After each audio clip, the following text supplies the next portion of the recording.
السلام عليكم ورحمة الله وبركاته. حبايبي عاملين ايه؟ يا رب تكونوا في احسن حال.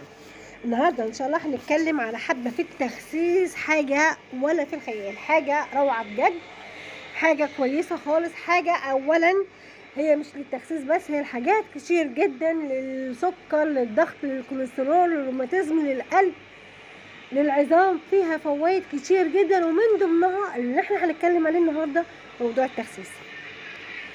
بس قبل ما نبدأ في الموضوع، يا ريت لو عجبك الفيديو تعملي لايك وشير واشتراك في القناة وتفعيل زر الجرس عشان يوصلك مني كل جديد.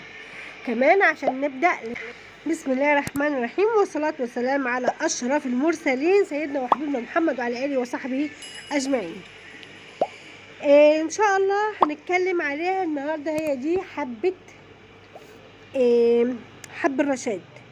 حب الرشاد لسه عاملين فيديو عليه وقلنا على فوائده كتير جدا، للضغط والسكر والعظام والروماتيزم وللقلب وللتخسيس منها. ليه بينفعنا في التخسيس؟ لانها فيها غني جدا بالمواد، بالالياف والبروتينات، بتساعد على الشعور بالشبع وتقلل من السعرات الحراريه اللي بتسبب الوزن العالي. هي بتخلصنا من السمنه اللي موجوده في منطقه الكرش والارداف والجسم كله. بس قبل ما اقولك بتتعمل ازاي، هنقولك بعض النصايح العامه اللي ممكن تعملي بيها، هتساعدك في تقليل الوزن كتير جدا. مثلا تبعدي عن المقليات والمسبكات. كمان تحرصي على انك تاكلي قبل النوم ب3 ساعات على الاقل. وكمان المشي حتى لو فتره بسيطه كل يوم. واسهل نظام للتخسيس هو النظام الصيام المتقطع، يعني تاكلي 16 ساعه وتصومي 8 ساعات. جميل جدا النظام ده، تاكلي كل اللي نفسك فيه، بس 16 ساعه تعملي صيام و8 ساعات اللي هو هتاكلي فيهم. شرب الميه كتير، في الميه بتخلصك من السموم الموجوده في الجسم، وكمان من الاملاح الموجوده في الجسم. انت عارفه الاملاح بتعمل ميه.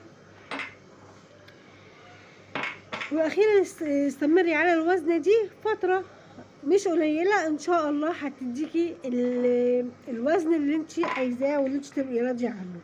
هنعملها ازاي؟ هناخد معلقه صغيره من بذر الكتان، واحنا قلنا فوائد بذر الكتان الكتيره. هنحط عليها مكون تاني اللي هو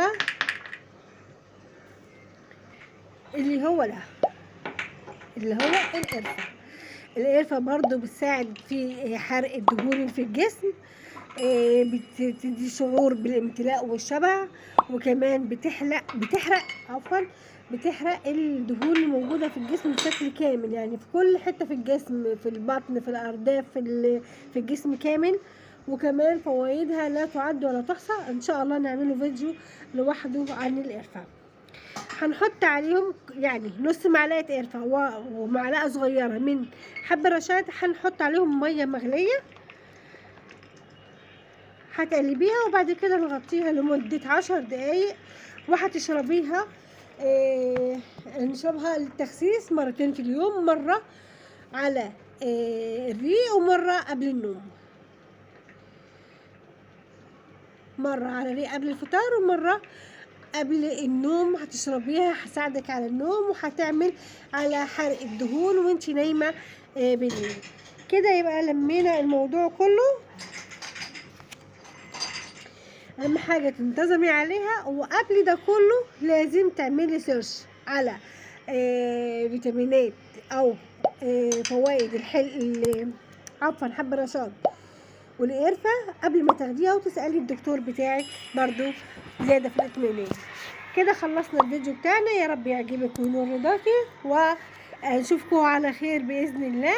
ما تنسيش تعملي لي لايك لو عجبك الفيديو، واعملي لي اشتراك لو مش مشتركه، يسعدني اشتراكك، وفعلي زر الجرس يوصلك مني كل جديد.